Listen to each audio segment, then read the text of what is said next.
The sun had long since set on the kingdom of Asaba, casting a golden glow over the palace walls. King Ezeocha II lay on his deathbed, surrounded by his family and the council of elders. His frail body struggled to find comfort, but his eyes shone with a fierce determination.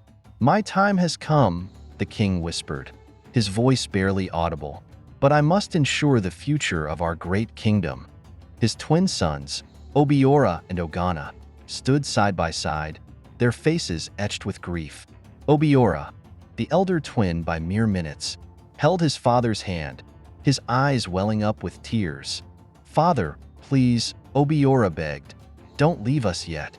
The king's gaze shifted to Obiora, a hint of a smile on his lips. "My son, you have been prepared for this moment. You will be a great king, just as I have taught you." Ogonna's expression remained stoic, but a flicker of disappointment danced in his eyes. He had always known that Obiora was the chosen heir, but a part of him had hoped that their father would see his own worth. The king's attention turned to the council of elders, who bowed their heads in reverence. "I declare Obiora, my firstborn son, the rightful heir to the throne. Let preparations for his coronation begin immediately." As the council nodded in agreement, Ikenna, Obiora's son, stepped forward. His face shone with pride, knowing that his father would soon wear the crown. But amidst the solemnity, a shadow lurked.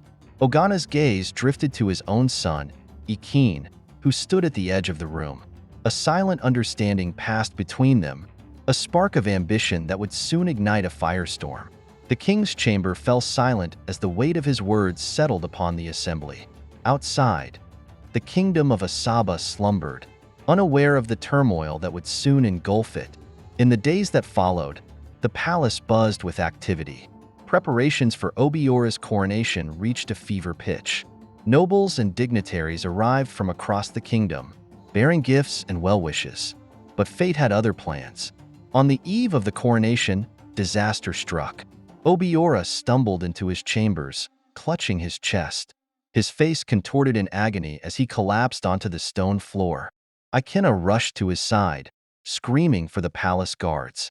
"Father, no!" The kingdom's joyous anticipation turned to shock and grief. Obiora, the chosen king, was no more. In the shadows, Ogonna's eyes gleamed with calculation. The path to the throne, once blocked by his brother, now lay open. A whispered promise to himself echoed through his mind. "The crown will be mine, and my legacy will live on." The stage was set for a bitter struggle, one that would shake the very foundations of the kingdom. News of Obiora's sudden death spread like wildfire through the kingdom, leaving shock and grief in its wake. The coronation preparations were hastily converted into funeral rites, as the palace mourned the loss of its future king.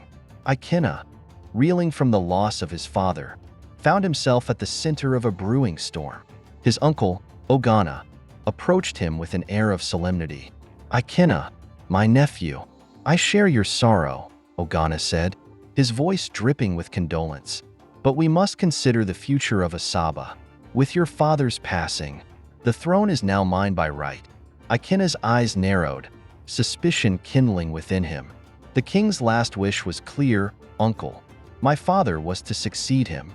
Ogonna's expression turned calculated. "Ah, but your father was never officially crowned. The lineage must pass through me, the surviving twin. It is the natural order of succession." Ikenna's face darkened. "You think to claim the throne simply because my father died?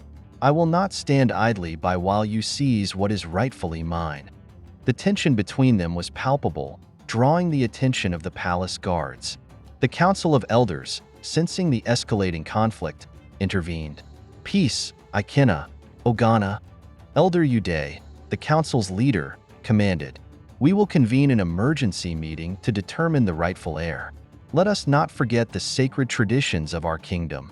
As the council deliberated, factions began to form within the palace. Nobles and courtiers aligned themselves with either Ikenna or Ogonna, their loyalty often determined by personal interests rather than principle. Outside the palace, whispers of a curse spread among the common folk. "The throne of twins will bring death and chaos," the rumors claimed. Ekene, Ogana's son, watched the unfolding drama with growing unease.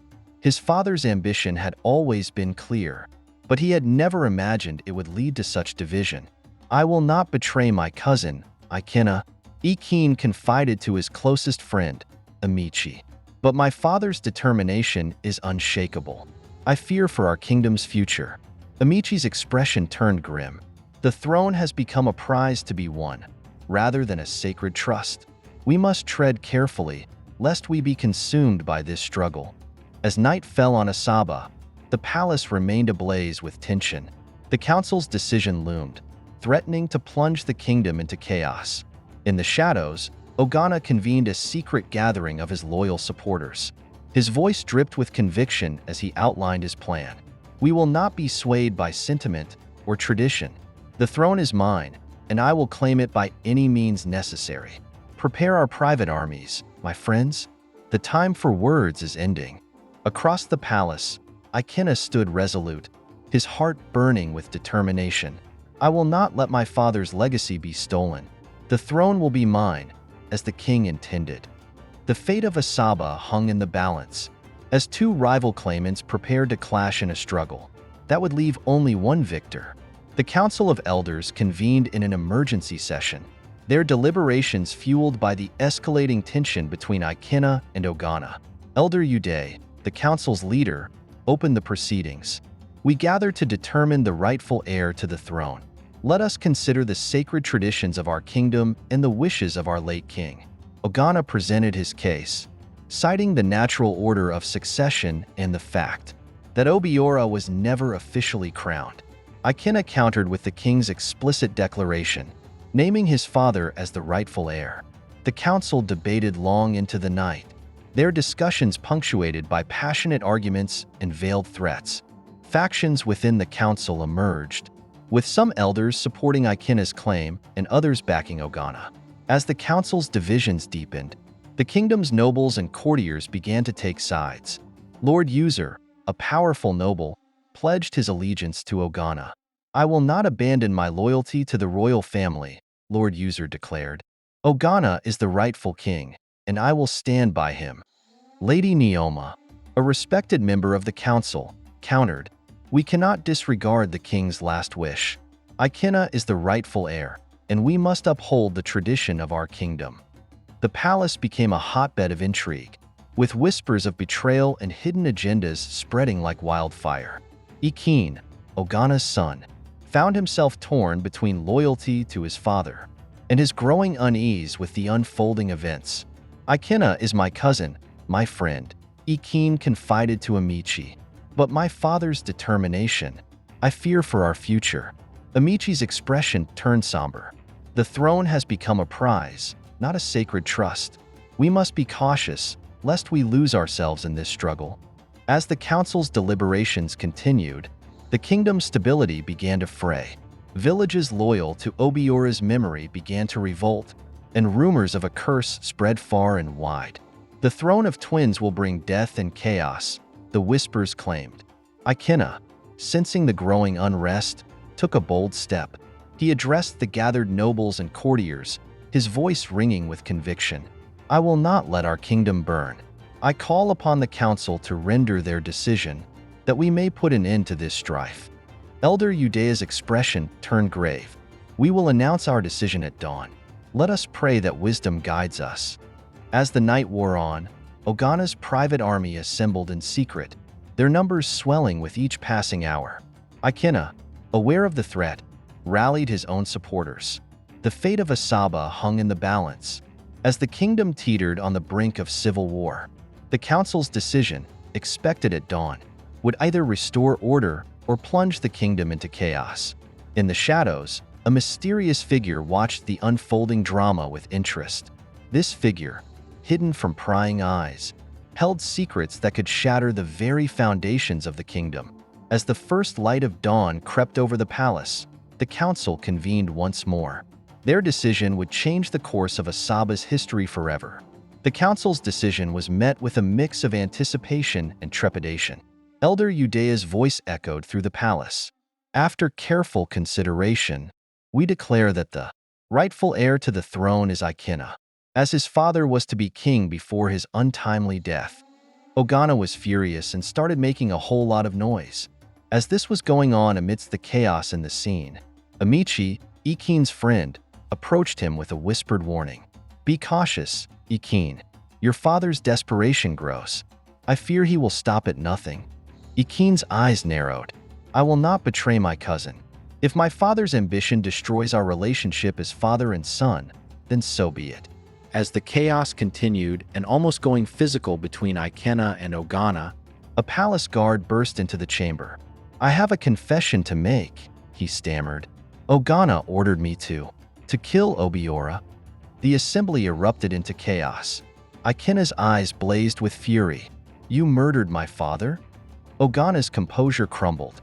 "It was necessary," he snarled, "for the good of the kingdom." Ekene's face contorted in horror. "Father, how could you?" The council's verdict was sealed. Ikenna, the rightful heir, would claim the throne. But as the assembly cheered, Ikenna's expression remained somber. The weight of his father's legacy, tainted by his uncle's treachery, hung heavy on his shoulders. The trial had exposed the darkest secrets of the palace, but the true test of Ikenna's leadership was only beginning. As Ogonna was led away in chains, Ekene approached Ikenna. "Cousin, I offer you my allegiance. Together, we can rebuild our kingdom." Ikenna's gaze softened. "Your loyalty is welcome, Ekene. Together, we will heal the wounds of our kingdom." The fate of Asaba hung in the balance, but with Ikenna's ascension, a glimmer of hope emerged. The day of Ikenna's coronation dawned bright and clear, a stark contrast to the turmoil that had ravaged the kingdom. Asaba's nobles and courtiers gathered before the palace, their faces reflecting a mix of relief and trepidation. Ekene, Ogonna's son, stood beside Ikenna, his sword at the ready. The once sworn enemies now stood united, a symbol of the kingdom's newfound hope. As Ikenna ascended to the throne, the Council of Elders presented him with the sacred crown. The weight of his father's legacy settled upon him, but Ikenna's gaze remained steadfast. "My dear subjects," Ikenna began, his voice echoing across the courtyard. "Today, we mark a new beginning, a beginning free from deceit and ambition." Ikenna's eyes locked onto Ekene. "My cousin, once sworn enemy, now stands beside me. Together, we will rebuild our kingdom, founded on trust and unity." The assembly erupted into cheers, their voices carrying far beyond the palace walls. Asaba's people rejoiced, sensing the dawn of a brighter era. Ogonna, exiled and broken, wandered the wilderness, haunted by the ghosts of his past. His legacy, once forged in ambition, now lay shattered. In the days that followed, Ikenna and Ekene worked tirelessly to heal the kingdom's wounds. They reinstated just laws, revitalized trade, and restored the people's faith. Amici, Ekene's friend, approached him with a smile. "Your father's mistakes will not define you, Ekene. You forged a new path." Ekene's expression turned reflective. "I've learned from my father's errors. Loyalty and honor must guide us, not ambition." As the seasons passed, Asaba flourished. Ikenna and Ekene ruled together, their bond strengthening with each passing day. One evening, as the sun dipped below the horizon, Ikenna summoned Ekene to his chambers. "Cousin, our kingdom prospers," Ikenna said, his eyes shining with gratitude. "But I know that true unity requires more than prosperity." Ekene's brow furrowed. "What do you propose, Ikenna?"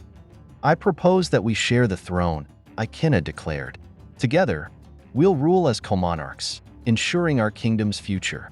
Ekene's face lit up with understanding. "The curse of the twins will be broken. Our unity will forge a new legacy." And so, Ikenna and Ekene ruled Asaba, their bond a beacon of hope in a world often torn apart by ambition and greed. The kingdom's people whispered stories of the Twin Kings, who had traded strife for unity, forging a brighter future for generations to come. Asaba's history would remember Ikenna and Ekene as the rulers who brought peace to a fractured kingdom, their names etched forever in the annals of time. Years later, an aged Ikenna sat upon the throne, Ekene by his side. Their hair had grayed, but their bond remained unbroken. A young prince approached, eyes wide with wonder. "Grandfather, tell me the story of the Twin Kings." Ekene's eyes sparkled. "It is a tale of strife and unity, of ambition and loyalty. But most of all, it is a testament to the power of forgiveness." The prince listened, entranced, as the story of the Twin Kings unfolded, a reminder that even in darkness, hope can prevail.